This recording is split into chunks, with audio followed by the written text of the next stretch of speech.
Me llamo Javier Costa, soy periodista de motor, ya llevo 24 años en ejercicio más o menos y ahora mismo pues soy independiente, no estoy ligado a ningún medio en particular, aunque últimamente estoy haciendo colaboraciones con Lars Hoffman de Todos Eléctricos.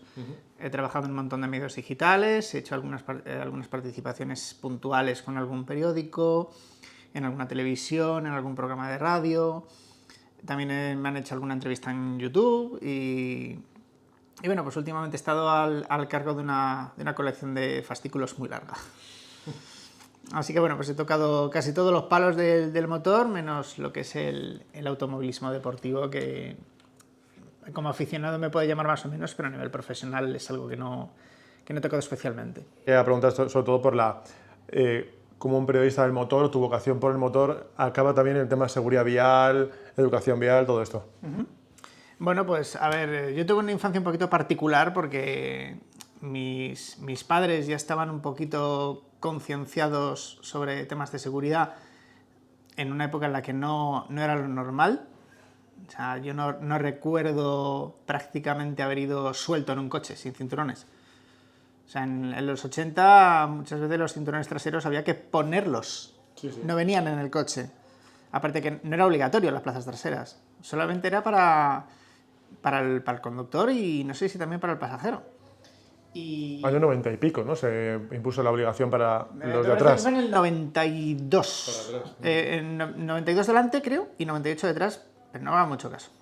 O sea, el año concreto me baila. Pero mis padres estaban un poquito concienciados en ese sentido. Además, mi padre es hijo de Paco Costas. Y cuando yo nací ya se había hecho la segunda oportunidad. Ya mi padre, de hecho, participó en algún rodaje, con lo cual estaba más puesto. Y en ese ambiente, en el que había un poquito más de conocimientos, pues ahí me crié yo. Desde pequeñito, ponte siempre el cinturón, no vayas suelto en el coche y ese tipo de cosas. Con lo cual, pues yo llegué a quejarme, por ejemplo, en segundo de primaria, que era la EGB, le dije a uno de los profesores que por qué los autobuses no tenían cinturones. Las típicas rutas escolares. Sí. Y no sé, me miraron como si fuera un extraterrestre. Y ahora pues mira. Así que... Bueno, además en esa época no es que solamente fueran los autobuses, es que como dices tú, atrás no se llevaba cinturón, se podía llevar en la vaca todo lo que quisieras y más. Los vehículos, no había esa conciencia de parar cada X tiempo, que era una época complicada. Sí. Estaba todo un poquito salvajado, la verdad. Sí, era muy prehistórico todo. Acuerdas también que tampoco había reposacabezas como son ahora, que son rígidos, tal. Algunos ni tenían. Que estaban directamente de adorno. Claro, sí, algunos ni tenían. Por ejemplo, ¿has visto la peli de Casino? Sí. Que en la peli de Casino ves cochazos americanos de la época. Y te fijas que el reposacabezas es como una barrita energética que está pegada al asiento y que te dan por detrás y eso no vale absolutamente para nada. Eso era pues... decorativo, prácticamente. En algún texto legal pone que los coches tienen que tener un reposa algo. Sí. Pues lo ponemos por cumplir, pero eran absolutamente inútiles. Y recordar que tenemos aquí el casco, que en esa época Pues el casco tampoco... podías ir sin casco. Sí, de hecho, a mí me dio muchísimo shock ver un día una foto de mi abuelo montando en moto sin casco. Claro. Sin casco, sin chaqueta, sin guantes, con una gorra. Sí. Él. Esa época, ya, y él, efectivamente, y eso que era que estaba muy concienciado con la seguridad vial. Además, antes de tener 10 años, pues me dio por la curiosidad de coger algunas cintas VHS que estaban en una estantería, que no tenían nada atractivo, sino simplemente ponían la segunda oportunidad, cinta 1 de 6 o algo así.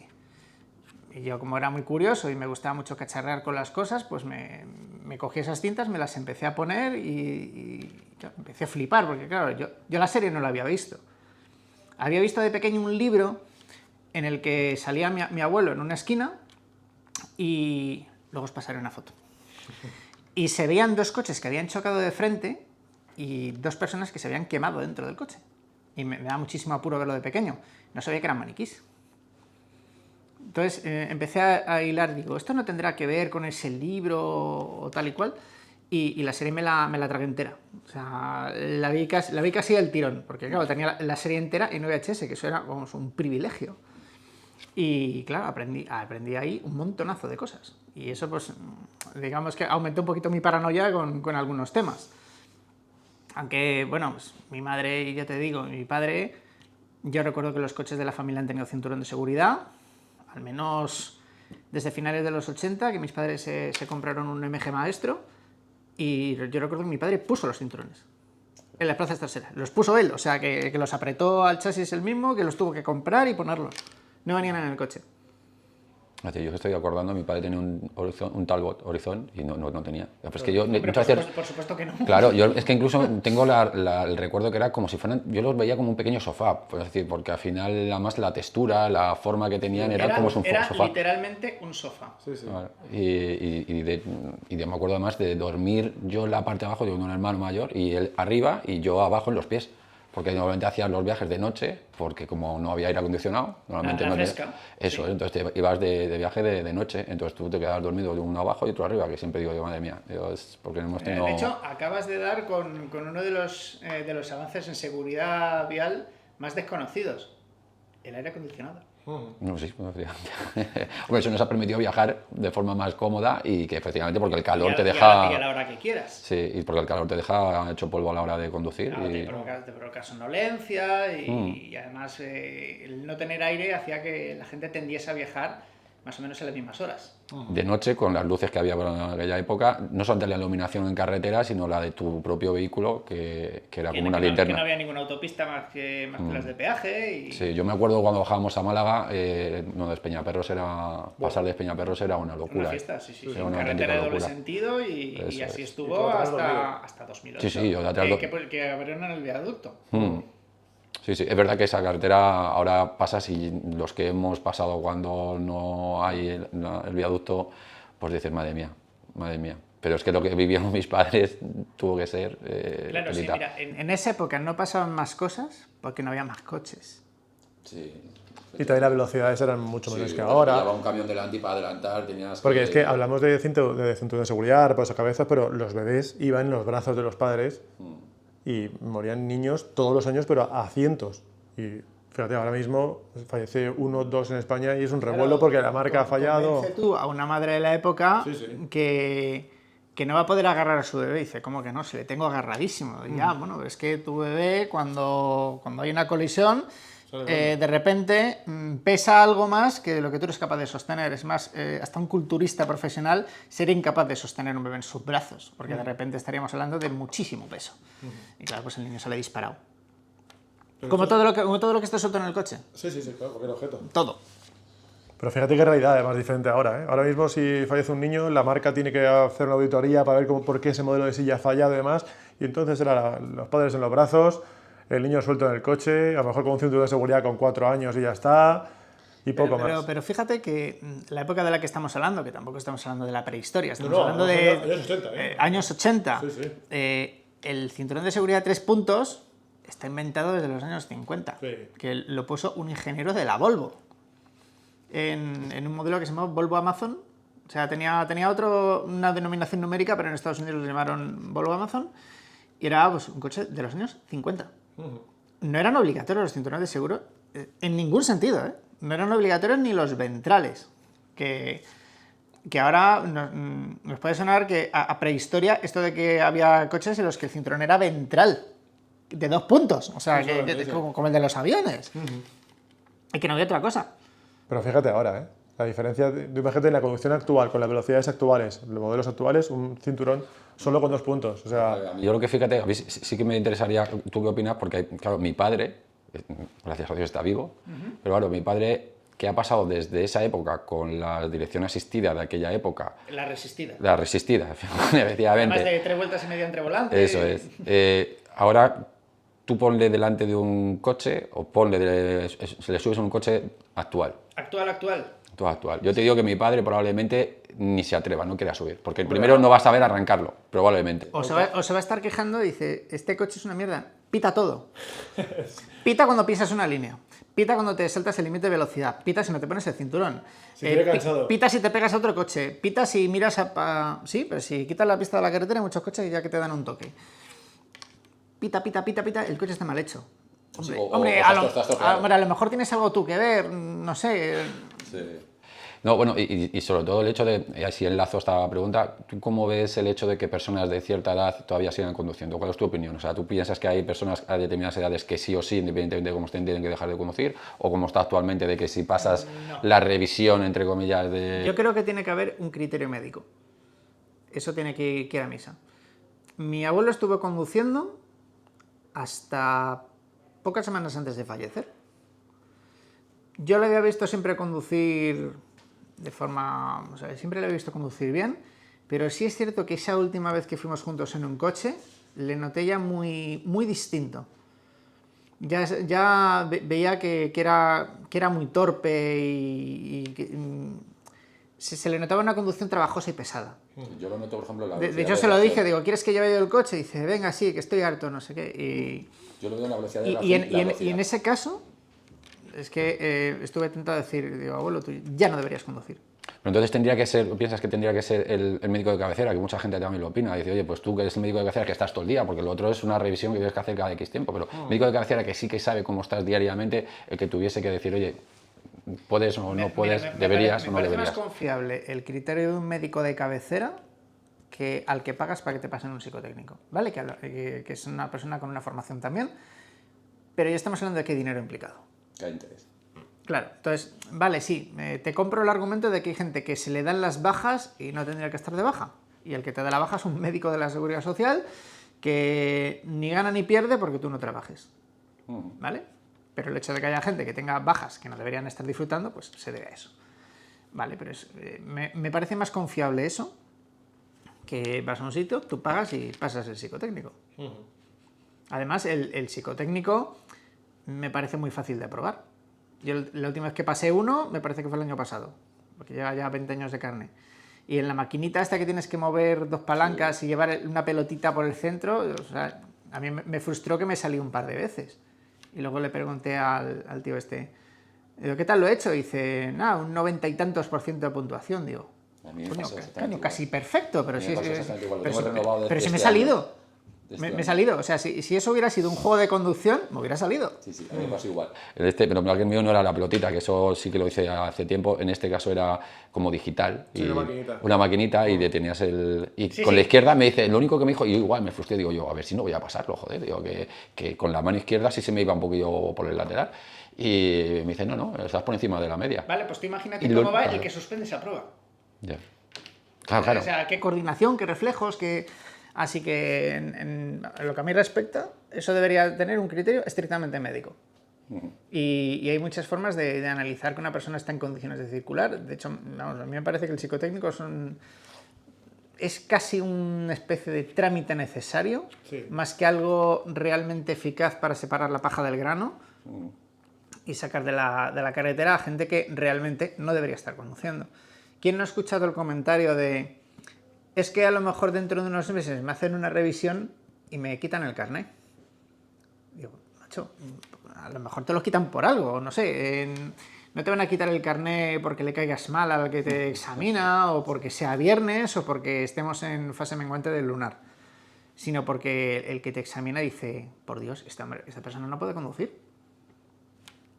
Así que tiene que haber un criterio médico. Y más estricto que el que hay ahora.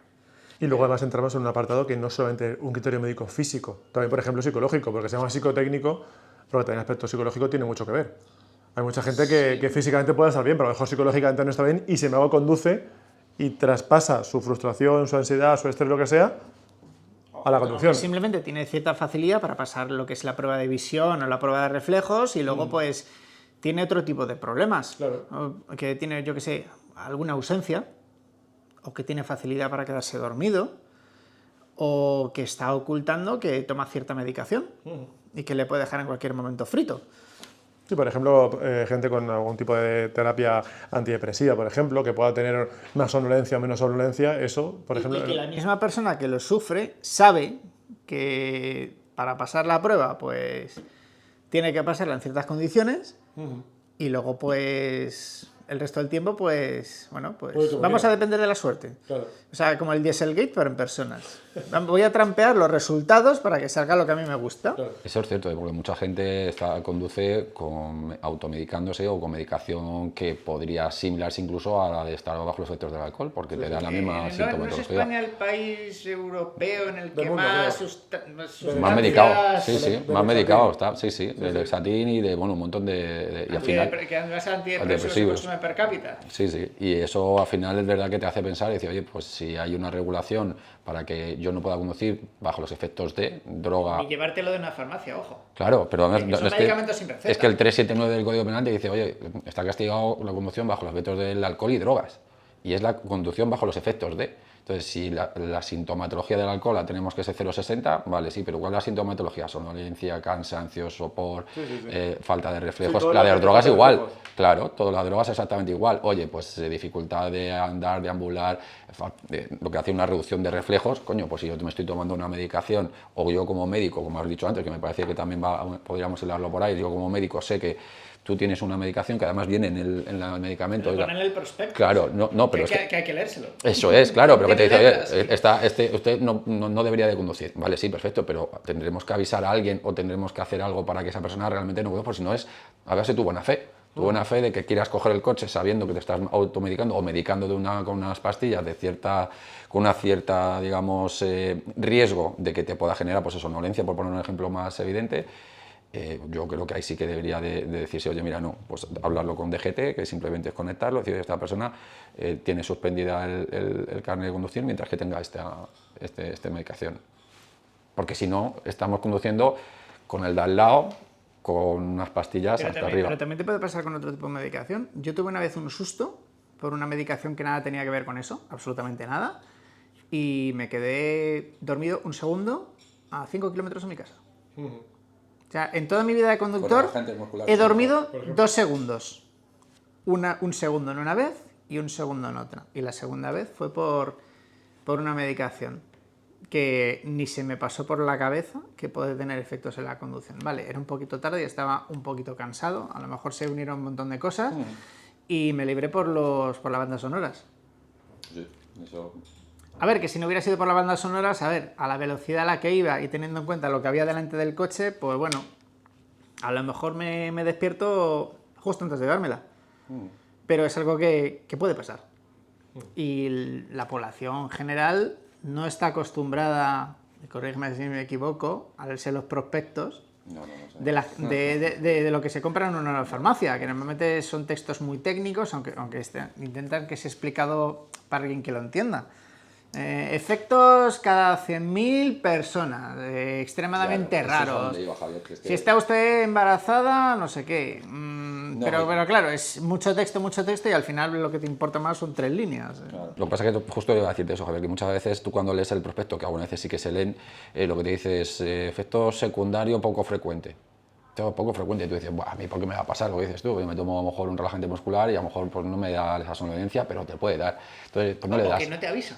O que no te avisa, o que yo simplemente, que yo creo que es lo que nos pasa a la mayoría, y me voy a autoinculpar a mí mismo, que somos egoístas. ¿Cómo voy a dejar yo de coger el coche con lo cómodo que es llegar de mi puerta a la puerta de mi trabajo? O de mi puerta... O que estás a 10 minutos de tu casa.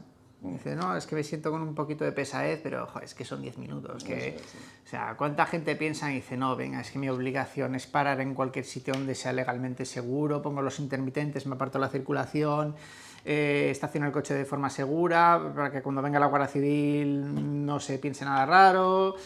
Y dices, venga, si es que llevan 10 minutos. Y eso nos puede pasar a todos. O sea, alguna vez he parado por estar muy cansado, vale, pero no estaba 10 minutos de casa, estaba más. Eso es. O he pensado, yo puedo hacerme 10 kilómetros, pero 20 no. Y donde estaba, pues quedarme. Que no voy a llegar, me voy a quedar frito. Claro. Cuando mi abuelo empezó con la seguridad vial, fue en realidad en los años 60. Me parece que en el 60 y tantos había un programa que se llamaba Todo es posible en domingo, que por supuesto no he visto. Me pilló un poquito joven. Y tenía una especie de sección en la que hablaba de algunos aspectos de seguridad, pero hablando de una cosa muy, muy, muy elemental. De hecho, si tú miras la segunda oportunidad, si la ves entera, fijándote en todos los mensajes que da, no hay ni una sola alusión, ni una sola, ni a la velocidad excesiva. O sea, no hablaba de límites de velocidad más que los límites de las señales. Ojo, que cuando se hizo la serie ya había un límite de velocidad genérico, ya existía, ¿vale? Porque ya había pasado la primera crisis del petróleo. Pero no hay ninguna alusión a no beber, no hay ninguna alusión a la velocidad excesiva, ni siquiera a abrocharse el cinturón de seguridad. Ni una sola alusión, pero si eras mínimamente observador y te fijabas en el especialista, cada vez que se daba un tortazo, siempre iba el cinturón de seguridad puesto. O sea, que era especialista y se rompió todos los huesos a lo largo de su carrera, me parece que todavía vive, pero no era tonto. Siempre con el cinturón de seguridad puesto, aunque fuera el ventral, que está prácticamente de adorno, pero mejor eso que nada. Sí, por lo menos para no salir disparado. Así que claro, cuando tú partes de una situación en la que la inmensa mayoría de la población tiene una cultura de la seguridad vial absolutamente cero, como ocurría en muchos países, cualquier pequeña mejora ya se notaba. Y la serie fue un auténtico shock. O sea, cualquier persona que tenga más de 40 y muchos en este momento se acuerda seguro de lo del Jaguar contra la piedra. Sí, porque solo yo lo veía con mis padres cuando era pequeño, que estábamos siempre esperando a que lo echaran en la tele, pero solo había una cadena. Hay una generaciones enteras que lo han visto y que se han quedado con el mensaje del coche contra la piedra. ¿Y por qué crees entonces que todavía es necesario que tengas que hacer un libro como el que has hecho o el que tengas que estar divulgando porque tengamos que estar aquí? O sea, es decir, ¿qué evolución has visto o qué evolución faltaría para que la gente se concienciara realmente de la seguridad vial? A ver, para empezar, la seguridad vial es un tema aburrido. Es un tema aburrido. Todo lo que tiene que ver con la seguridad es incómodo, es aburrido, bueno, es que eso es muy difícil que pase, o no me va a pasar a mí, o... Así que si nos salimos de esos conocimientos que son obligatorios por temario en la autoescuela, o sea, que lo tienes que aprender por narices para pasar un test, o al menos habértelo mirado. Si nos salimos de ahí, hay muchas cosas que la gente sigue sin saber, porque no tenemos una capacitación como tal a la hora de formarnos como conductores que incluya la seguridad vial en todo el espectro de lo que habría que abarcar. Y después de pasar por mi situación y todas las cosas que he aprendido en mi vida profesional, la mitad del libro te diría que es perogrullo. O sea, que es sentido común puro y duro. Pero claro, tienes que saber algo sobre el tema. Una persona normal y corriente, si no se ha mirado en el libro de la autoescuela que las distancias de frenado aumentan con el cuadrado de la velocidad, pues a lo mejor uno piensa, digo, no, la diferencia entre frenar a 120 a 160 pues son, no sé, 10 metros o así. No, a lo mejor son 80. Bueno, Porque nadie se le ha pasado por la cabeza. La DGT ya puso lo de las Vs estas que para marcar la diferencia. Y los chevrones. Sí, y la gente decía, pero ¿cómo es posible? Dios, eso está súper lejos. Pues, esa es la distancia real. Ahí es donde realmente te das cuenta de la distancia claro, que tienes que dejar. Si tú respetas los 2 chevrones de distancia, porque estamos hablando de distancia, no de... O sea, distancia en tiempo. Sí. No distancia en metros. O sea, lo suyo es pensar las distancias en tiempo, porque el frenar lleva su tiempo. Y si tú vas siguiendo literalmente esos 2 chevrones de distancia de seguridad, puedes estar con un cigarro en la boca, que se te caiga la entrepierna, sacarlo, levantar la vista y te da tiempo a frenar. Lo que pasa que... Pero si vas más cerca y se te cae el cigarro y te quemas algo, ya cuando miras para adelante ya estás viendo la matrícula y te la vas a comer. Y cada vez que te has metido en un atasco, que has estado comiéndote media hora de retención, 1 hora o lo que sea, y pasas al lado ya cuando se empieza a despejar y ves 2, 3, 4, 5 coches los que sean, uno contra otro que se han estampado, se te pasa de la cabeza por todo. Dice, bueno, es que por esto se he perdido no sé cuánto tiempo. Vale, pues esas personas iban demasiado cerca unas de las otras. Y como iban demasiado cerca, cuando ha pasado algo y ha habido que frenar, no han tenido tiempo o de reaccionar o de completar la frenada. O la han completado y el que venía detrás tampoco había hecho los deberes, con lo cual, pues vamos sumando para bingo. Por no respetar la distancia de seguridad. Y los coches modernos te obligan a mantener cierta distancia de seguridad, porque si no, están todo el rato pitando. Se te enciende un testigo en el tablero. O te pita, va demasiado cerca, o lo que sea, y te lo tiene que decir un coche, porque a ti no se te ha pasado por la cabeza pensar, es que voy demasiado cerca.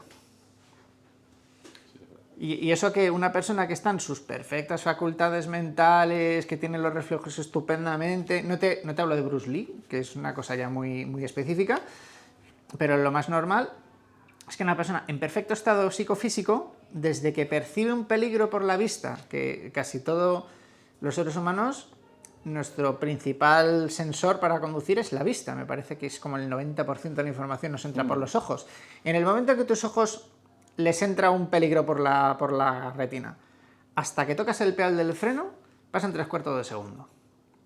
Eso se prolonga si estás dormido, si te has tomado algo, o si has bebido, o si te has metido algo que no debías, o simplemente porque tienes un mal día, o porque no tienes un estado mental idóneo. Eso solo puede ir a más, pero bajarlo complicado. Y mientras tú no tocas el pedal del freno, el coche sigue. Y si no tiene un sistema automático para frenar, que ahora cualquier coche que sale a la venta nueva tiene, pues el coche sigue acercándose contra lo que tú no te quieres dar, pero te acabarás dando, porque estás perdiendo un tiempo precioso.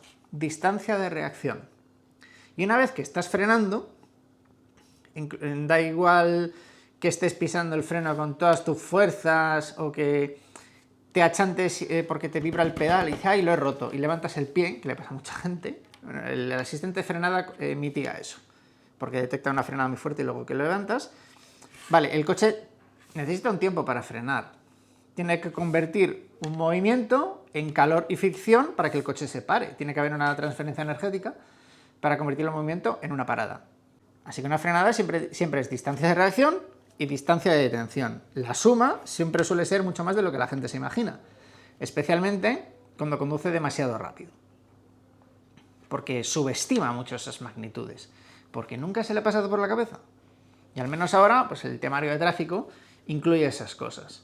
Y hay que saberlas por eso. De todas formas, como muchas de las cosas que se estudian apresuradamente, que se van a la memoria a corto plazo, una vez que vas al examen, lo vomitas y sigues con tu vida. Gran parte de lo que has aprendido se te va. Como cuando estudias un examen para la víspera. ¿Lo apruebas? Estupendo. Al mes siguiente te lo voy a preguntar. No vas a tener ni idea. Ni siquiera te vas a acordar de que has hecho el examen. Porque no has ido a la memoria a largo plazo. Bueno, y porque tú vas a sacarte el carnet. No vas a aprender a conducir. Mucha gente le dices... La inmensa mayoría de la gente lo que pretende es aprobar un examen.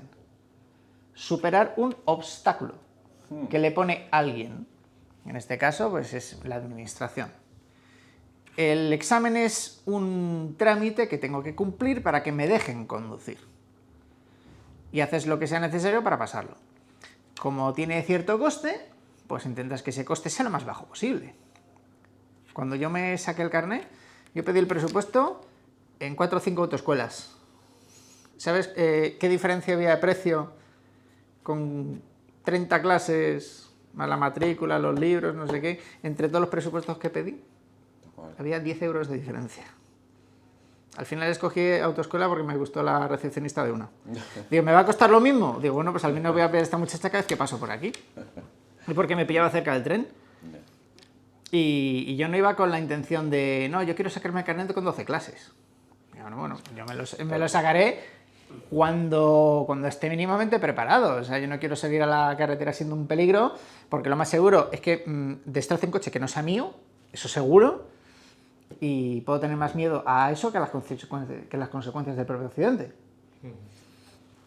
Así que ya partimos de que hay varios defectos humanos inherentes a nuestra condición que están ahí. Y eso es una cuestión cultural. Si todos desde pequeñitos estuviéramos mentalizados que la seguridad vial es algo que debería ser tan imprescindible como la educación más elemental, o incluso la educación financiera, o la educación sobre, yo qué sé, por ejemplo, el cambio climático, que sepas que esto es real, y que alguien te lo tiene que explicar, y para que entiendas cómo es el mundo, pues si nosotros tuviéramos esa conciencia de que es algo que tenemos que aprender y que nos conviene saber, si no nos queremos hacer daño, o si no queremos hacer daño a otros, dejaremos de pensar que el examen es un simple obstáculo que está ahí para amargarnos y para hacernos pasar una de las peores experiencias que tenemos en nuestra juventud, y que todos acabamos recordando como, ay, sí, cómo me costó, es que lo pasé fatal en el examen, y poca gente piensa en su examen de conducir como en una fiesta, lo que no suele ser. Dice, no, yo el examen me lo saqué enseguida, me lo pasé bien, el entrevistador, el instructor y el tío de la DGT eran muy enrollados, estuvimos hablando de fútbol, ¿no? No, la gente, lo que pasa también en España es que tú vendes que te las has sacado solamente con 4 clases. Porque yo soy el listo. O sea, yo hice el examen y lo aprobé la primera. El privilegiado. Eso es, pero con 4 clases prácticas. Y porque habías me saqué estado carnet. cogiendo el coche a tu padre o por el pueblo cuando Eso no es. nos veía nadie. Eso es. Esa culturilla la tenemos en España por desgracia de decir, oye. Bueno, afortunadamente eso va menos. Pero Sí. pero sí es cierto que Yo me acuerdo, por lo menos en mi época, cuando que no era que así. cuando no era un delito conducir sin carnet, porque ahora lo es. Sí. Ahora, si una persona que no tiene carnet le pillan conduciendo un coche, aunque sea en una urbanización, se le cae el pelo. Es que es un delito. Sí, pero por ejemplo, este tema de delitos no está en el temario de la DGT para exámenes. ¿No está? ¿Todo lo que tiene que ver con el Código Penal? Lo pasan muy Es por que hace encima. tiempo que- hace tiempo que no me eh, examino de eso. hace poco yo tuve acceso a un libro de autoescuela porque se lo pedí a una vecina mía. Y la verdad es que la parte jurídica la pasan muy Que no era por explicación. encima. Tú, fíjate, hablabas tú del temario que sí viene incluido, que la gente olvidamos nada más tener el examen, distancia de frenada, tal, pero es que cuando el temario ya no contempla ese tipo de asuntos, pues imagínate a la gente lo que le importa. Es muy genérico, sí. O sea, No nosotros especifica, por ejemplo, eso. hicimos una encuesta hace relativamente poco, hace un mes y medio, sobre delito de seguridad vial, y la gente es que, por ejemplo, la negativa a soplar no sabe que existe. O sea, que dice, no, yo si me para la policía no soplo.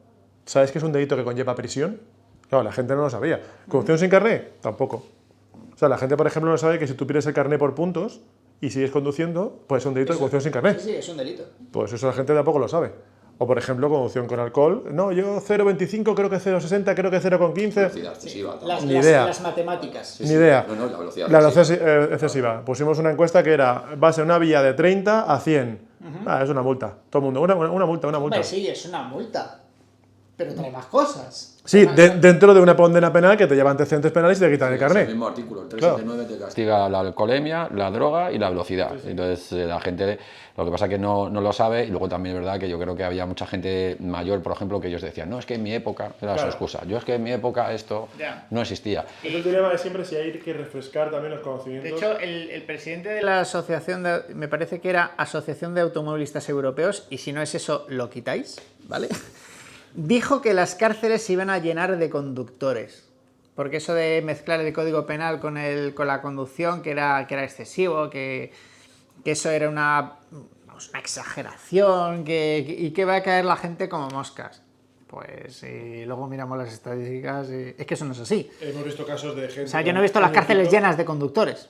Veo defraudadores fiscales, veo gente que ha cometido delitos chungos, pero conductores, pues, no sé, no van agrupados por escuderías, precisamente, en las cárceles. Hemos visto incluso gente con 1 y pico de tasa de alcoholemia, o sea, que es más del doble de lo que es el delito. Es una pasada. Y condena de pena de multa, condena de retirada de carne de 1 año y a tu casa. Y ya está. Y eso sí que es verdad que no ha llenado las cárceles y ni siquiera han tenido ningún efecto en el sistema penitenciario. Tú tienes un accidente de tráfico porque me salto un semáforo y te genero lesiones, 152 del Código Penal es delito de lesiones.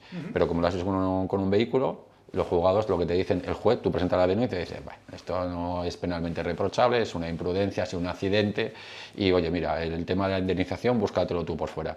Y dices, hombre, es que se ha saltado un semáforo, o se ha saltado un stop, O un ceda al paso, o un ceda al paso, que es decir, no estamos hablando... Sí, hay una negligencia. Y hay una negligencia suficientemente grave como mínimo investigar, ver con lo que ha pasado y, oye, si hay reproche penal, oye, pues le quitas el carnet 1 mes, pero que aprenda esa persona, porque si no lo que ocurre es que tú vas con el coche diciendo, pues no tengo ninguna repercusión, y de hecho, por desgracia, también llevamos temas de fallecidos, tú matas a una persona porque la estás matando con un vehículo, Homicidio imprudente de 1 a 4 años. Pero no hay dolo, no hay intención. No hay intención, pero sí hay imprudencia. Es un homicidio imprudente. Entonces, ¿qué es lo que ocurre? Explica solo de un familiar.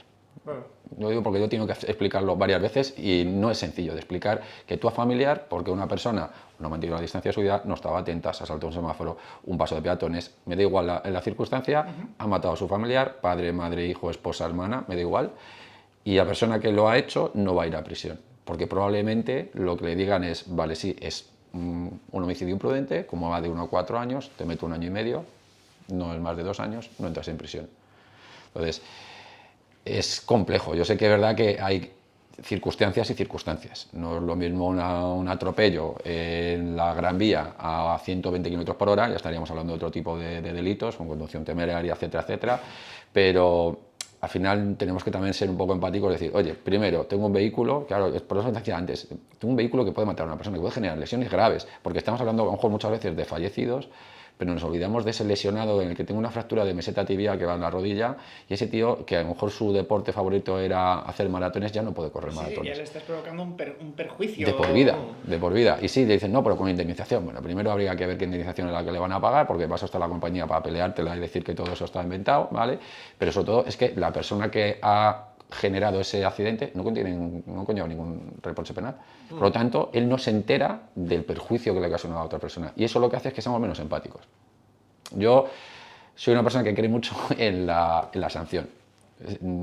Sé que luego esto me va a venir de vuelta. No, a ver, si lo ideal hasta que generemos esa cultura que has dicho antes. Sería que ciertas cosas las interiorizásemos, digamos, por las buenas.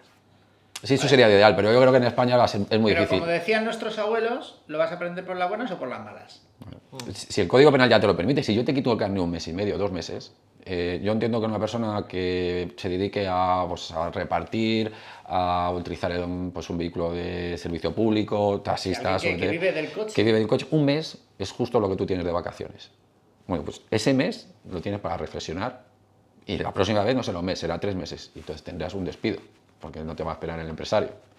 Pero por lo menos que sepas que eso que tú has generado, oye, y hasta que eso no nos demos cuenta, y eso hay que tomárselo... Tiene que tener repercusiones. Claro, y eso, ojo, no estoy hablando solo del conductor, estoy hablando que tiene que cambiar todo, porque el primero que tiene que determinar eso es un juez. Y el juez tiene que tomar en serio que un accidente de tráfico o un siniestro vial puede conllevar una repercusión que debería de conllevar un reproche. Ojo, hay que estudiar el caso, ¿eh? Es decir, no es el típico golpe que estás en una rotonda, estoy esperando a que tú salgas, pienso que has salido tú y yo te doy un golpe por detrás. Bueno, pues ahí no te, salvo que sea en una moto que vayas y tal. Vale, pero que esos son daños materiales y para eso están los seguros. Claro. Otra cosa es provocar un entonces, tercero. yo ahí sí que veo que la gente, y enlazando con lo que estábamos hablando antes, claro, lo hemos dicho varias veces, yo voy a sacarme el carné, no voy a aprender a conducir. Y yo soy el primero, que lo que estás diciendo es exactamente lo que me pasó a mí y a 99,9% de mis amigos, por no decir el 100%. ¿A qué ibas? A sacarte el carnet. ¿Por qué? Porque lo que quería era coger un coche, que era lo que a mí me daba libertad en ese momento con 18 años. Pues tenía tu espino y tal para que moverte y tal, que eso no te veía la ese que había en ese momento. Estamos hablando de un momento en que una de las primeras cosas que uno quería hacer con 18 años era tener el carnet cuanto antes. Y por no hablar de los que lo podían tener su motillo a los 14, que ahora no se puede, es a los 15, eso es. O a los 16. Pero tu objetivo era llegar algo más rápido que un ciclomotor. Claro. Y por no hablar de los que no los trucan. Claro.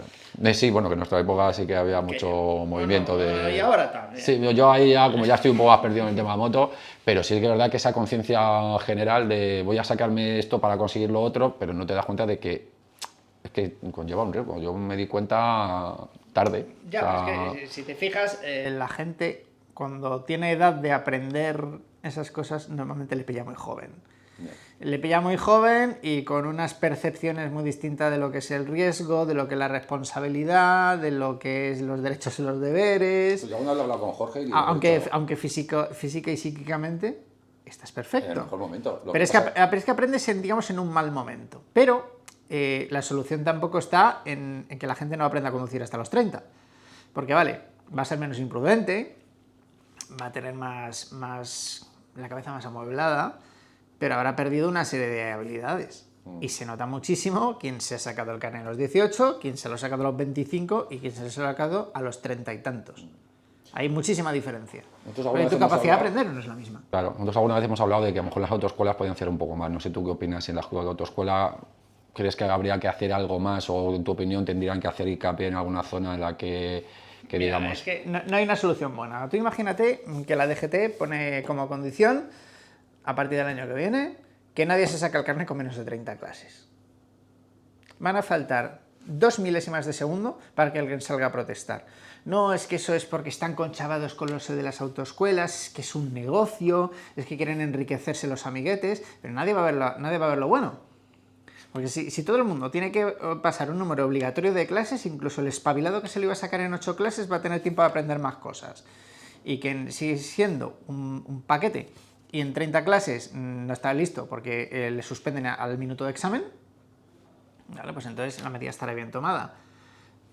Pero es que, a ver, hay medidas que pueden parecer de sentido común y pueden parecer muy buenas, pero luego su aplicación práctica es muy complicada. O sea, seguramente si ahora nosotros, que somos muy modernos, le preguntamos a una inteligencia artificial cómo podríamos reducir los accidentes de tráfico y seguro que habría algún aspecto relacionado con la formación. Y bueno, no me extrañaría nada que saliera en algún punto aumentar el tiempo de formación y endurecer los exámenes de acceso. ¿Sería bueno para la seguridad vial? Sí. Pero siempre saldría algún capullo a decirte que eso atenta contra las libertades. ¿Las libertades de quién? Vamos a ver. Si tú sales a la carretera siendo un peligro público, estás, digamos, estropeando las libertades de más gente que la tuya propia. ¿No? Porque de eso se trata. Que todos queremos libertades y derechos, pero deberes y obligaciones, ay, eso ya no. Bueno, es que tú fíjate, algo tan evidente como hacer un examen de actualización de la normativa. Tú imagínate, por ejemplo, una persona de 70 años. Se encienden las calles. Bueno. Sale la gente a la calle con Sí, antorchas. sí, sí. O sea, tú ahora mismo a una persona de 70 años le pones qué son los colmillos estos que se ven ahora en las zonas de peatones y de... Esos dientes de dragón que se van estrechando según llegas a... zona escolar y demás. Sí. Una persona de 80 años que aún sigue conduciendo, esa persona ni sabe lo que significa eso. Y muchas señales tampoco. Sí, muchas señales. Y fíjate, ya se acaban de actualizar. hace nada ha salido nuevas, que yo tampoco sé cómo son. Más de 20 años sin Pues cambiar algo tan de sensato como sería actualizar conocimientos, es lo que tú dices. En aplicación es imposible, porque la gente diría que es un sacacuartos, que es un no sé qué... Es que pensamos como en el bolsillo. Sí. Y cuando empezó lo del carnet por puntos, igual.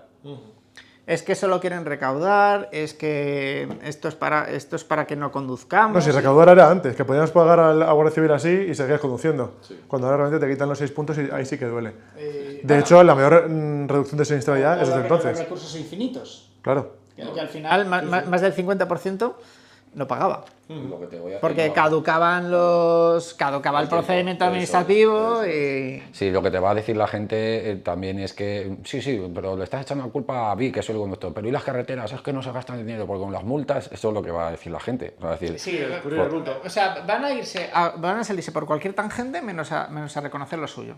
Y seguro que cuando todas esas personas se suben en un avión, vamos, creo que todos comprarían el argumento de que quieren que el piloto haya hecho un número suficiente de horas de vuelo en un simulador y que haya estado volando el tiempo suficiente supervisado por alguien con más experiencia y que sea alguien que está en sus perfectas condiciones psicofísicas, que sabe perfectamente utilizar cada botoncito que está en la cabina y que, por supuesto, no le hayan regalado el permiso de piloto en ninguna tómbola. Tú imagínate que dice que ese piloto, lo que tú dices, no lo contrario. Oye, no he hecho las primeras horas de vuelo que me hacen falta, que son 10.000, creo que son horas de vuelo. Yo quería pilotar aviones y... No me sé toda la normativa. Tenía un obstáculo por delante, que es una licencia de piloto. No, me saqué el carnet de piloto hace 10 años y es que este avión Boeing no sé qué, no sé cuánto... No lo entiendo muy bien, pero... Es que, claro, no lo entiendo nuevo esto. Yo cogía el avión de mi abuelo para fumigar la finca y yo ya sé pilotar aviones, claro, aunque no tenga nada que ver una avioneta con un Boeing 737. Alguien te dirá, no, pero claro, es que esa persona tiene unos pasajeros que son 250 o algo así, claro, que dependen de subir de él.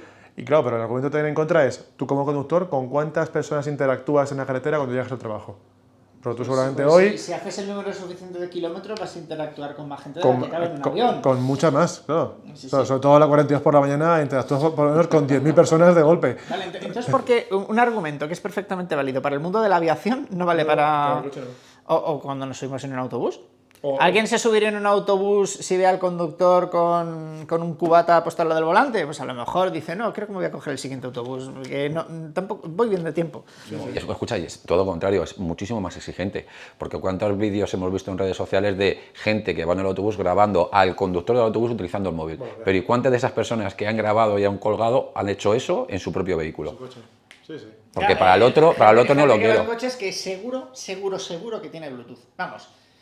Pondría la mano en el fuego y eso que ya estoy muy quemado de chistes de eso. Y ese argumento que das tú, por ejemplo, del piloto, lo hablaba yo con Orestes en la radio con el tema del ITV. ¿Tú te subirías en un ascensor que no ha pasado las oportunas revisiones? Pues te subirías, claro, o un avión igual, o en un coche. Tú te subirías en un coche conmigo sabiendo que miras y ves el que tenía que haber pasado la ITV en el 2000. Y dices, pues este hombre en cuanto toque el freno lo mismo tarda 7 meses en parar. Este argumento del avión ya lo usó mi abuelo hace más de 40 años. O sea, cuando acabó la segunda oportunidad hubo unos programas especiales. Era culpable de la sociedad, culpable de la máquina y culpable del medio. El último nadie lo ha visto. Alguien hizo así de Televisión Española y se llevó al original porque ponía a la administración de la época en calzoncillos. De hecho, es una pena porque se rodó un accidente de como una locomotora diésel pasaba por encima de un coche y lo arrastraba durante una vía muerta durante no sé cuántos centenares de metros para poner los puntos sobre las IES sobre lo de los pasos a nivel sin barrera. Pero bueno, el de culpable de la máquina empezaba precisamente con un coche al lado de un jumbo. Y decía, en el mundo de la aviación la seguridad es la absoluta prioridad. Todos los pilotos son profesionales. Los tíos que están en las torres de control también. Toda la gente implicada en el mundo de la aviación tiene una formación. Y estamos hablando de finales de los años 70, que todavía podían pasar cosas como lo de el accidente de los rodeos en Tenerife Norte, que fue uno de los accidentes, me parece que es el accidente de aviación más importante de España, y en el mundo se estampó un jumbo contra otro, ¿vale? Los errores pueden ocurrir, pero era más difícil que ocurriesen. ¿Por qué? Porque todo el mundo está profesionalizado, porque hay un planteamiento de la seguridad muy preventivo. O sea, en los aviones hay ciertas piezas que se cambian por horas de vuelo. No se cambian cuando se estropean, no, se cambian antes de que sea estadísticamente probable que se vayan a estropear.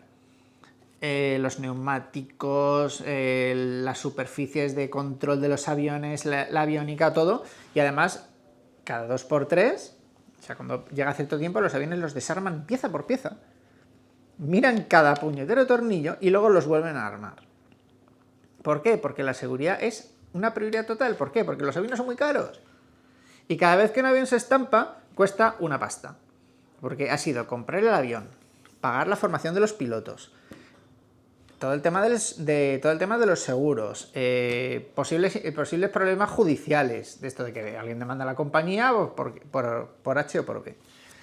Y al final, pues la seguridad es una cosa tan obsesiva que al final, pues mira, ¿qué pasa? Que volar es muy seguro. Y cada vez que un avión se cae, se busca la caja negra, que no es una caja negra, son naranjas, y ponen registro de vuelo, y se investiga lo que ha pasado. Y se reconstruye el accidente meticulosamente, paso por paso y segundo a segundo, hasta que un tío hace un informe de no sé cuántos cientos de páginas y dice, en el segundo tal concreto, el piloto no pulsó cierto botón porque se le deslizó el dedo porque había tomado mantequilla de cacahuete, se le resbaló el dedo y no pulsó el botón, y entonces no activó tal sistema, y entonces se concatenaron una serie de circunstancias y se mataron 200 personas. Entonces, se toma nota de ese error, se tiene en cuenta para la siguiente vez y eso no vuelve a ocurrir.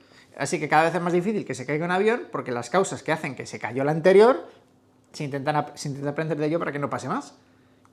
Eso no pasa con el mundo de los coches. O pasa a un nivel que es muy opaco para nosotros.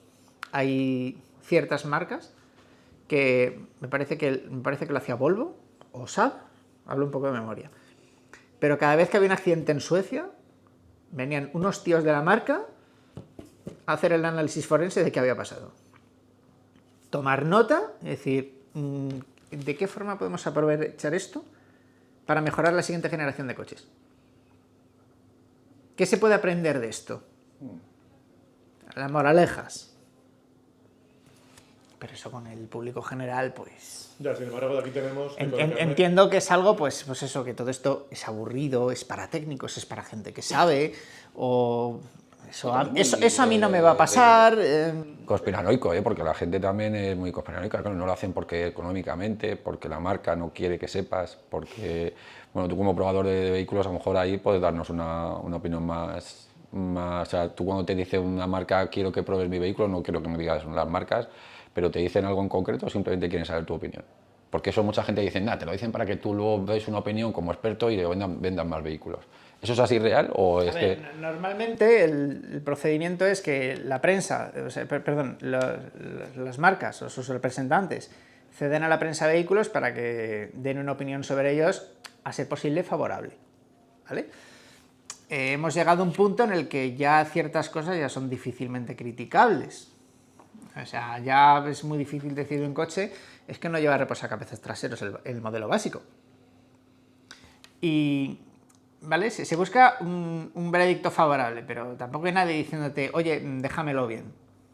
Hay veces que, bueno, pues que hay alguna prueba patrocinada, que te dan las llaves del coche y cierta cantidad, ¿vale? Que se supone que no es para comprar tu opinión, sino porque estás en un estatus muy concreto de relevancia, pues para que pruebes ese coche y no pruebes otro, ¿vale? Porque te están friendo a peticiones y al final digo, pues mira, el que más pasta me dé, pues pruebo ese coche. Pero esto es una excepción, ¿vale? Lo normal es que cedan los coches gratuitamente, nadie te dice lo que tienes que decir, pero bueno, si algún día das una opinión muy gruesa, por decirlo de alguna forma, pues a lo mejor te puedes ver una llamada de teléfono. Dice, oye, ¿por qué has dicho esto? Hay veces que ni eso se puede decir.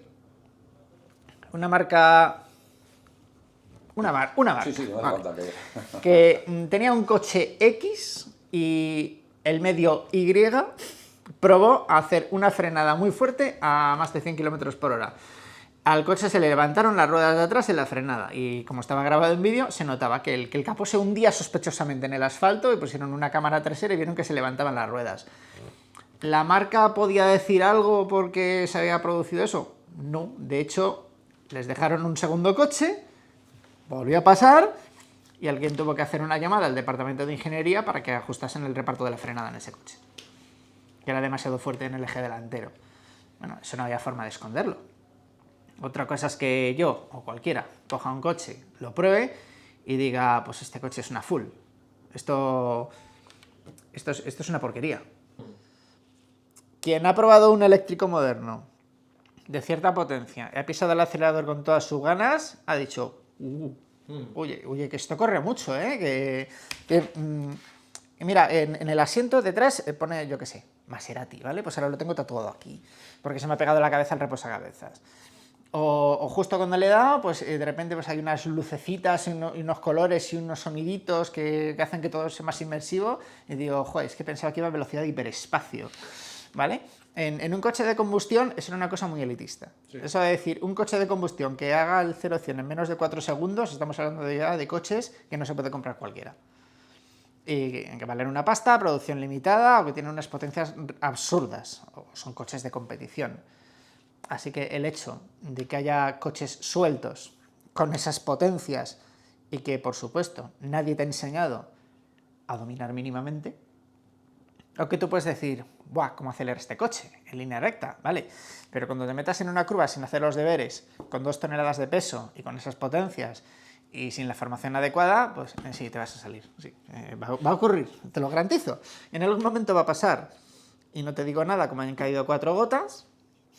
Este el asfalto que parece una pista de patinaje y tú vas con tus neumáticos de sección 275 o 290, que son unas ruedas tochísimas, para que ese coche de 2 toneladas y 600 caballos o 500 o 400 sea mínimamente conducible. ¿Qué pasa cuando llueve? Es como conducir con cáscaras de plátano en los dibujos animados. Es cuando más resbalan, cuando caen 4 gotas. El tema del objetivo cero de víctimas por siniestros viales, que sería la denominación correcta, ese objetivo cero está muy bien como una meta, pero no es algo que podamos alcanzar.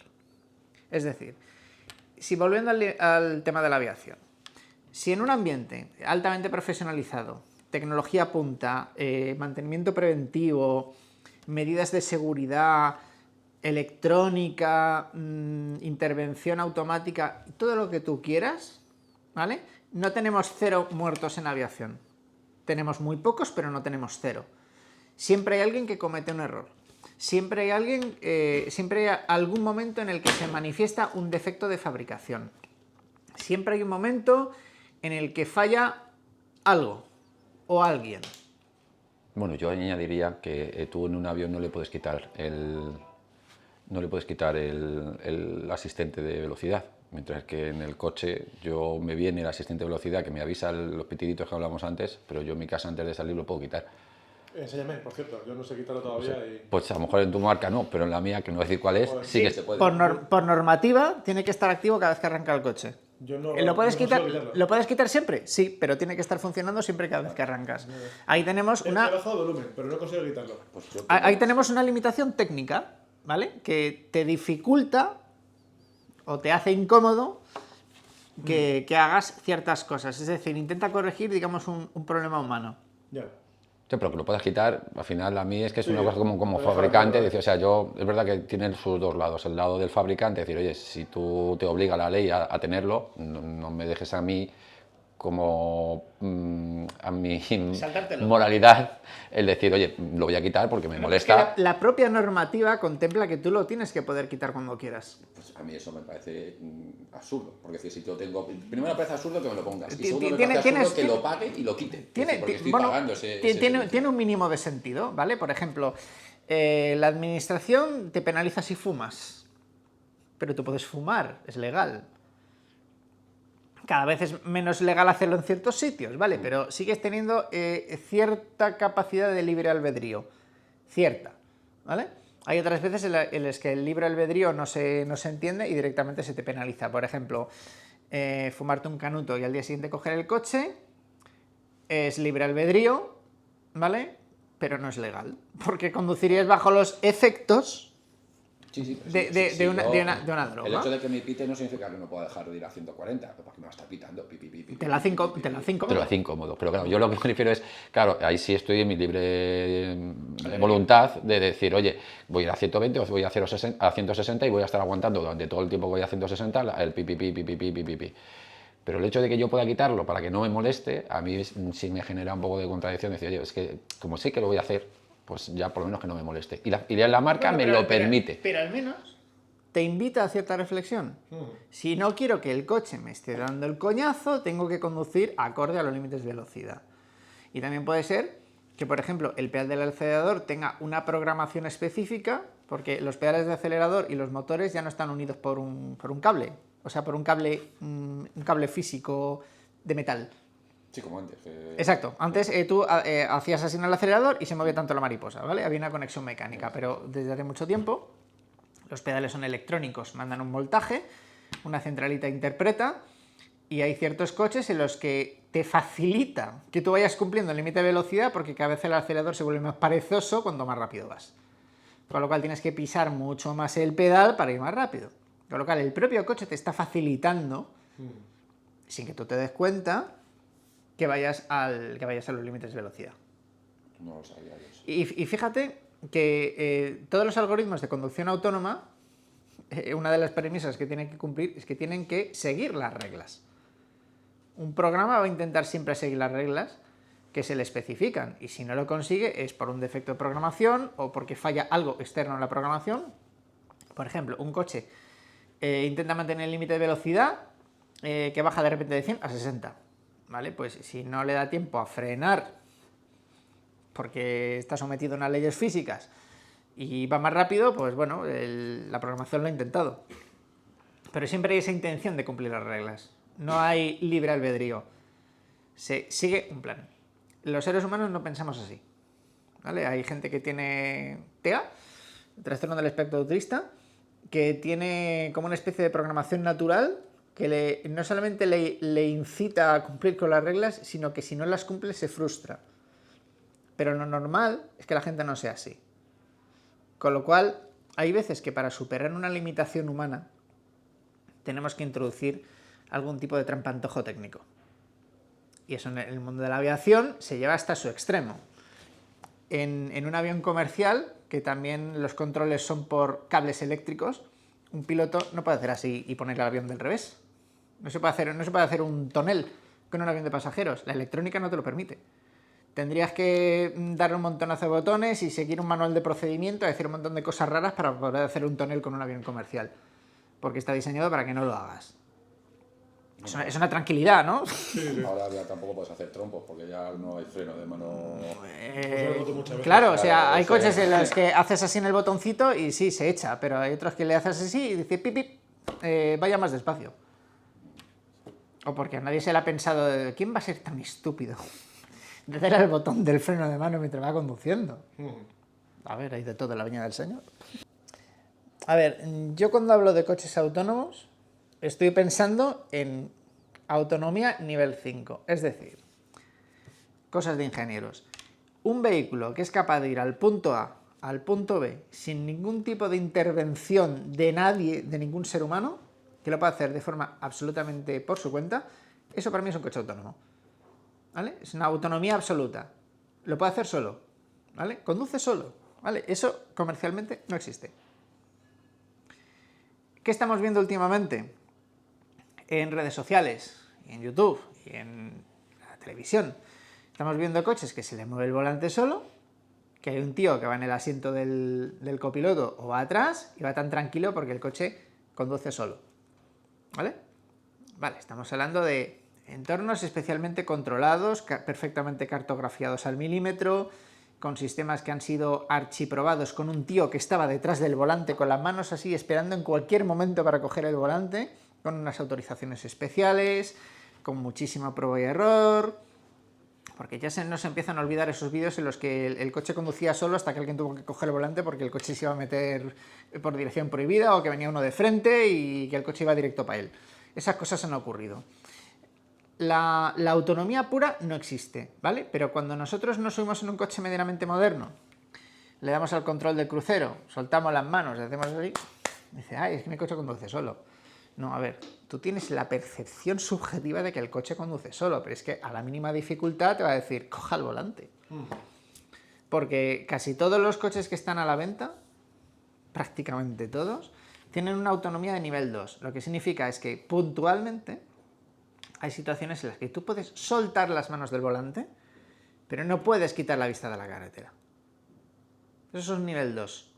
Un nivel 3, que ya es un escalón más, es el coche puede conducir de forma autónoma en unas condiciones muy particulares en las que, si se cumplen, tú puedes quitar las manos del volante y puedes quitar la vista de la carretera. Pero cuando el coche te diga que tú tienes que conducir, que normalmente te va a avisar con cierta antelación, cuando va a superar ese entorno controlado, véase retención, tráfico ultradenso, máximo 64 km por hora, por una carretera cartografiada al milímetro por GPS de alta precisión, con condiciones atmosféricas favorables y cosas por el estilo, el coche te va a decir que cojas todo el control, ¿vale? Pero eso también es una percepción de conducción autónoma.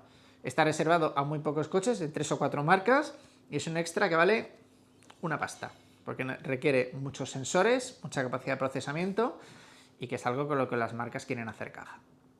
Es normal, porque la conducción autónoma requiere unas inversiones importantes. Y ya si nos vamos al paso siguiente, que es un nivel 4, es un coche que de A a B puede ir solo prácticamente sin ninguna intervención humana, pero si hay cualquier tipo de dificultad va a haber alguien que presencialmente o remotamente, con un volante de estos de juguete y una conexión a internet de alta velocidad, puede hacerse a los mandos. Si llega una circunstancia que la inteligencia artificial, la red neuronal o como quieras llamarlo, no es capaz de resolver. El tráfico es un mundo relativamente caótico, ¿vale? Más allá de lo que dicen las normas, lo que dicen las señales y lo que es razonable que ocurra, pueden pasar cosas que son, en cierto sentido, imprevistas. No imposibles, pero poco probables. De vez en cuando salen las noticias que en cierta autopista de Suiza un tío que iba con una avioneta y iba un poquito de corte de combustible ha tenido que aterrizar en una autopista. Porque era eso o se mataba. Esas cosas pueden ocurrir. También puede pasar que en una autopista, en mitad de la nada, a las 3 o las 4 de la mañana, alguien que va pasadísimo de copas, que lleva conduciendo por caminando por el arcén 3 kilómetros porque se ha quedado sin gasolina, aparece de la nada en mitad de una autovía. No es imposible, puede ocurrir. Que una inteligencia artificial sea capaz de actuar en el 100% de las cosas que son probables en la circulación, eso lleva su tiempo. Así que yo creo que hay un tecnoescepticismo desaforado porque estamos viendo que hay cosas que avanzan muy rápido. Me parece estupendo. Pero no avanzan tan rápido. Y hay muchísimos ingenieros devanándose los sesos para que esto funcione, ¿vale? Pero aunque la tecnología sea casi perfecta, pues sigue habiendo zonas grises. De que los sensores del coche no son capaces de percibir adecuadamente un peligro. O porque no lo ven, sobre todo si utilizan una tecnología de visión artificial, de que las cosas son interpretables. Imagínate, día gris, camión cisterna, de color gris, sobre asfalto sin marcas viales claras, y pasa un conejo por delante, todo gris, pues a ver, el sistema de visión artificial puede fallar o puede malinterpretar algo. Si esa sensorización no es redundante, que por ejemplo que hay un sensor que pueda llevar la contraria a otro, por ejemplo, la visión artificial no percibe algo que está delante del coche, pero un radar que está delante sí lo percibe, con lo cual el coche debe interpretar, hay algo delante del coche. O que no se procesan a tiempo esas señales. No se puede actuar a tiempo. Eso, a ver, eso es un problema menor, que se supone que la capacidad de proceso está sobredimensionada. O que hay un caso muy concreto que la programación no tiene en cuenta porque nunca ha tenido que enfrentarse a él, con lo cual sí, que nadie lo ha pensado. El comportamiento va a ser, digamos, imprevisto. O que a lo mejor el coche pues dice, no sé resolver lo que pasa y voy a bajar la velocidad hasta que alguien coja el volante, o directamente me paro en el arcén, pongo los intermitentes y digo, bueno, pues que alguien me saque de aquí. ¿Y tú como conductor que te gusta conducir, porque eres probador de vehículos, eso te llama o vas a perder un poco la sensación de estoy conduciendo, voy a tener esas sensaciones de conducir? Yo, como todo hijo de vecino, siempre he pensado alguna vez cómo me gustaría que el coche hoy me llevase a casa. Por estar cansado. Por tener que dedicarme a otra cosa que es mucho más importante que estar pues, en un atasco o en una retención o simplemente en un viaje de no sé cuántas horas, como cuando vas en el tren. Es muy cómodo que te lleve el maquinista. Y tú pues estás a tu bola, te echas la siesta, te pones una película, te lees un libro, lo que quieras. Siempre hay circunstancias en las que nosotros queremos que el coche, digamos, vaya solo. Personalmente, yo no estoy dispuesto a pagar una burrada de dinero para que el coche tenga esa capacidad. Me sale más barato pedir un taxi. Para esas circunstancias tan concretas a las que quiero que me lleven, ¿vale? Ya existen los taxistas y son conductores autónomos, ¿vale? Ya tenemos conducción autónoma, ya está inventado, ¿vale? La conducción autónoma va a tener unos costes muy importantes. Las marcas tienen que recuperar su inversión.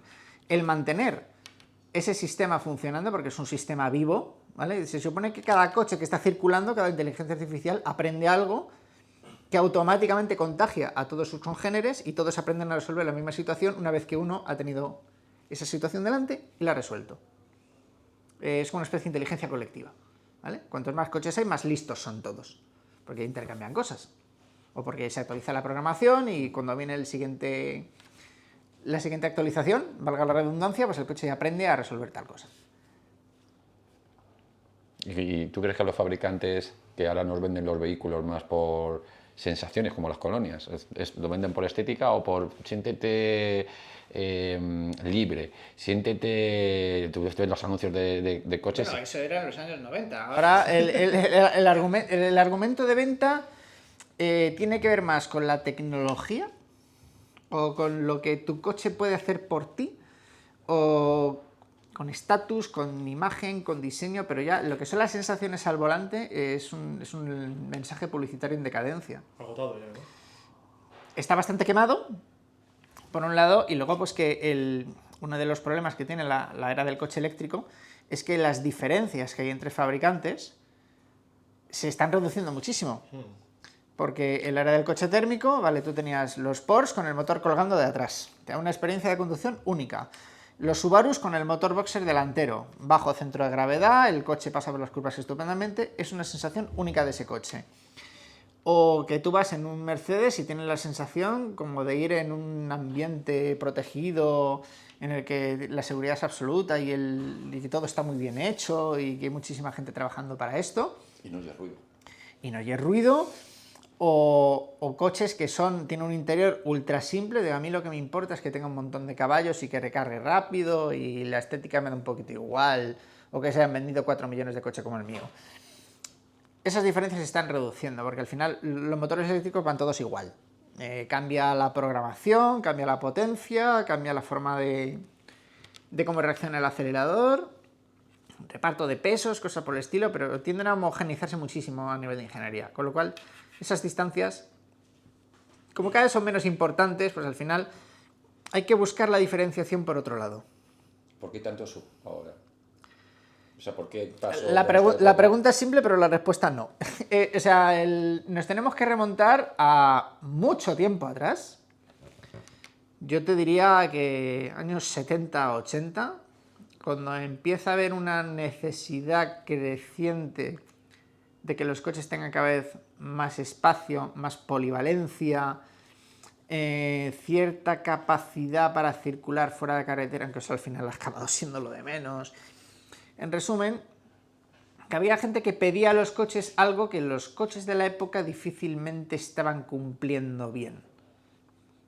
Hasta que empezaron a llegar unos modelos que se salían del carril y eran el coche con mejor capacidad todoterreno, pero a la vez es lujoso, no es una carreta. No es lo mismo un Range Rover que un Land Rover. De hecho, por eso tenían el nombre tan distinto, porque no tenían nada que ver el uno con el otro. O tienes coches que tienen capacidad para circular fuera de carretera y además tienen potencias absurdamente altas, por ejemplo un Porsche Cayenne. O simplemente un coche que tiene un maletero un poquito más grande, pero además es un coche alto, porque a todo el mundo le da más sensación de seguridad ir en un coche más alto. ¿Vale? Eso es donde quería llegar. ¿Tú crees que eso lo hacen por esa sensación de seguridad que da ir un poco más alto que los demás? El principal argumento de venta de ese tipo de coches es el diseño y el estatus percibido. Psicológicamente uno se viene arriba cuando está un poquito más alto, ¿vale? Es que el tráfico lo veo mejor, es que me siento más seguro, es que vigilo mejor el tráfico, es que veo mejor de lejos. No, vamos a ver. Esto no funciona así. O sea, si yo estoy sentado a esta distancia del suelo y lo comparo con un coche en el que estoy sentado a esta distancia, mi visión a largo va a ser la misma. Exactamente la misma, porque estoy en el eje vertical, estoy en el mismo sitio, con lo cual eso es una tontería. Por otro lado, eso de que se percibe mejor el tráfico también es una engañifa, porque a ver, ¿quién va a ver mejor el tráfico? ¿Un tío que va en un autobús de piso bajo que tiene el cristal aquí? ¿Que quien está subido medio metro y no ve ni lo que tiene delante del capó? Mira, hay una prueba que se hizo en la televisión estadounidense que a mí me dejó bastante frío, que es una conductora promedio que está subida en un Cadillac Escalade, que es un bicho de 6 metros, 2 toneladas y media, o sea, un sub de gran tamaño. Afortunadamente en España vamos a ver muy pocos de esos. Un bicharraco alucinante. Vale, pues delante del coche había puestos en línea 7 niños, sentados, delante del coche. La mujer cuando estaba sentada en el coche no veía a ninguno de ellos. Ninguno. ¿Por qué te crees que se han puesto las cámaras en el morro de los coches también? Por normativa. Por ese tipo de cosas. ¿Por qué las cámaras traseras están en prácticamente cualquier coche? Desde luego en el mercado estadounidense cualquier coche que te compres va a tener cámara trasera. Es obligatorio. Porque ha habido un montonazo de atropellos a niños que no estaban ahí. O gente que no estaba ahí porque simplemente es que no se podía ver. Así que eso de que la altura beneficia a la observación del tráfico es una chorrada. Y luego la percepción de seguridad por ir más alto, pues eso, es una percepción. La solución no está en que todos vayamos no vayamos todos en tanques o en furgonetas. No lo es. Es mejor tener un coche cuyas características dinámicas estén más cerca del asfalto, que los coches tengan la altura correcta, porque si no estamos desperdiciando energía. O sea, todo ese hueco que hay entre el chasis y el suelo, cuanto más alto es ese hueco, tienen mucho más consumo. ¿Por qué? Porque el aire se está peleando contra los bajos del coche. Claro. Pero bueno, la gente normal no piensa en esas cosas. Dice, no, yo si voy más alto me siento más seguro. Vale, es una percepción. Es como si tú me dices, yo prefiero el frío al calor. Es una percepción tuya, no es algo absoluto sobre lo que podamos pontificar. Con lo cual, si eliminamos el tema del diseño, o sea, si les quitamos todas esas florituras que ponen los diseñadores y fueran todos de un color y no tuvieran esos paragolpes, pues verías que hay unas secciones de chapa gigantescas que demuestran que el coche es absurdamente grande, pero es que se disfraza, que si le ponemos aquí un difusor, le ponemos aquí un faro, faros de distintos niveles, todo esto para camuflar el volumen del coche y que parezca más bajo de lo que es. Por ejemplo, los plásticos negros que bordean los pasos de rueda, de lejos parece que el coche tiene las ruedas más grandes. Más altas sí que son ahora. Eso también, pero que se buscan efectos estéticos, porque son coches que si estuvieran hechos de chapa de un solo color, como el Opel Corsa de los años 80, te darían otra percepción y los diseñadores pues juegan con esas cosas. Y las percepciones pues bueno, son subjetivas y son personales. A mí me puede costar mucho explicar a alguien a nivel técnico que un coche más alto no solamente no es más seguro, sino todo lo contrario. Y te pongo un ejemplo muy bueno. Los pilotos de Fórmula 1, ¿a qué distancia van del suelo? Van prácticamente arrastrando los pelos del trasero por el suelo, porque van a esto del suelo. Un tío que va a más de 300 km por hora algo sabe sobre seguridad activa. Entonces, prácticamente todos los coches de competición, menos los que hacen carreras por la Baja California, que van por campo otra vez a 200 por hora, van lo más bajos posible. ¿Por qué? Porque cuanto más bajo está el peso del coche, más seguro es. Convence todo eso a una persona que no sabe nada de ingeniería. Es complicado. Entonces, ¿por qué crees que los vehículos ahora son así? ¿Con moda? Como cuando había lo de... Ha sido una conjunción de varios factores. Los fabricantes detectaron que había una necesidad que no estaba cubierta. Progresivamente la fueron ocupando. Cuando a un fabricante le funcionaba una cosa, otro tomaba nota. Y al final llegó un punto en el que había un segmento en el que había 2 o 3 coches y se acabó saturando de modelos. Hace 15 años, por ejemplo, los coches como el Nissan Juke pues prácticamente no existían. Llega un momento en que toda marca que quisiera hacer volumen en Europa necesitaba un coche de ese tipo. Porque el equivalente al Ford Fiesta, Opel Corsa, Seat Ibiza, Skoda Fabia, todo ese tipo de coches han ido cayendo de ventas. Los que antes eran los absolutos reyes de Europa se han dejado de fabricar. Si el Ford Fiesta durante un montón de años fue uno de los 3 coches más vendidos de su categoría en Europa. ¿Sabes cuántos Ford Fiesta se fabrican ahora? 0. No se fabrica, está descatalogado. Porque sus ventas no paraban de caer. Y ahora si te quieres comprar un coche equivalente tiene que ser un Ford Puma. Que es lo mismo, pero más caro, más alto, más pesado y más grande. Pero la plataforma es la misma. Por un lado, los fabricantes han tenido que satisfacer una necesidad. Por otro lado, la gente tiene mucha culpa. Hace a lo mejor 15, 20 años en España, pues podía ser una especie de fenómeno que hubiera pues padres y madres que llevaran a sus hijos al colegio en un Land Cruiser o un todoterreno grande simplemente porque parecía más seguro. Incluso durante un tiempo fue una especie de fenómeno eso de que hubiera coches con unas defensas metálicas gigantescas en la parte delantera, que en determinado momento hubo que meterles mano a nivel de ingeniería porque eso era un poquito peligroso en el caso de que te atropellasen con uno, y había gente pues que solo le faltaba circular con un tanque. Las orugas tienen un mantenimiento muy costoso y no es práctico, pero si alguno hubiera podido lo hubiera hecho. Eso por un lado. Y luego pues bueno, las modas. Ahora en algunos segmentos es muy difícil comprar un coche que no sea así, porque no lo tienes. El equivalente se ha dejado de fabricar, porque no tenía demanda suficiente y llega un punto en que el fabricante no le salía a cuenta hacer ese coche. Pero el sub sí. El sub es un tipo de coche que no es significativamente más caro de fabricar, pero se le puede hinchar el precio bastante más, con lo cual da más margen. Y los fabricantes no son idiotas. Si puedes sacarle más dinero al mismo coche, con la misma ingeniería y gastándose un poquito más de dinero en materiales, lo va a hacer. Es un caso bastante claro de eficiencia empresarial. Son muchas cosas. Hay aspectos subjetivos, Pero casi todo es una culpa compartida entre los fabricantes que han creado una necesidad o que la han alimentado y la gente pues que ha descubierto que tenía una necesidad que no había descubierto y de repente pues dijo, uff, yo necesito eso. Y al final el mundo comercial pues se trata de vender. Y si no consigues vender lo suficiente, pues te viene muy bien crear una necesidad. Que todo el mundo piense que necesita algo. Que no es una necesidad básica, es una necesidad impostada.